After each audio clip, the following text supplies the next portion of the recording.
So today was one of those days where, I came in, I didn't really know how I was going to feel. So I just went in with my warm up. I warmed up my rotator cuffs, like my anterior delts and all that.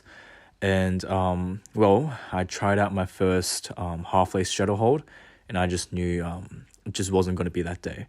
I didn't even attempt any straddle planche holds because I just knew if I even attempted one, I'll just disappoint myself. It would just set up a really bad impression for the whole workout, and I can tell that I get pretty I wouldn't say emotional, but it definitely affects my mentality if I don't have a good performance. And I guess you can consider it as like a negative feedback loop like a positive feedback loop where because of that instigator, like that bad performance at the start, it screws up your mentality for the rest of the workout. Hence, you perform even worse, and it's just like that loop. And that's why I decided, I'm just going to push in, just keep doing my dynamic holds, reduce the intensity because I knew my body really just couldn't handle it at that moment because I felt as though my recovery wasn't most sufficient before my planche session on Monday. And on Monday I think I went pretty hard. I implemented dips as well because I felt as though I was a bit lacking in the stimulus in my chest.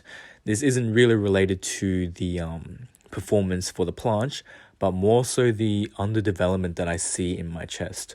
I just feel like it's a lot less developed compared to my shoulders, and it's a disparity that I need to address if I want to holistically achieve a nice aesthetic of body and in general, general performance overall.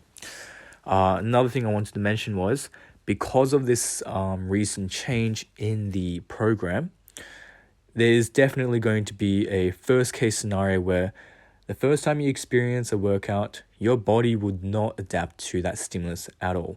So that means that if you're not adapted to the volume or at least the intensity, you're just not going to recover that well. And because of this insufficient recovery, it's expected. So I knew that this session here was not going to be the ideal session. I knew that my holds weren't going to be best. So I adapted, I changed it around, and I suited it to the needs or the present needs for this session.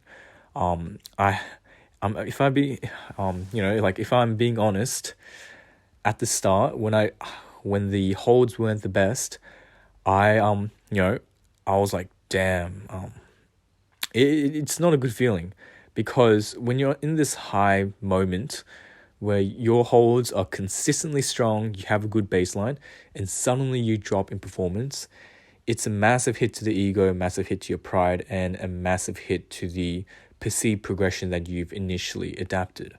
And when you think about it, the more you progress, the higher your expectations become, and that's why you don't really feel satisfied with how you're progressing. And once you take one step forward, and due to circumstances of recovery, you take 3 steps backwards, that is an even larger hit to your mentality.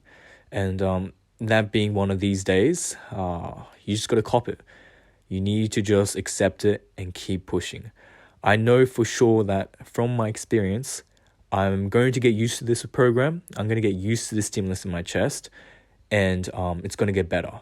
So overall, I really do feel like there's a strong level of reassurance, and I'm sure that I can trust the process in the long run. So that's basically it, and I'll finish it off here.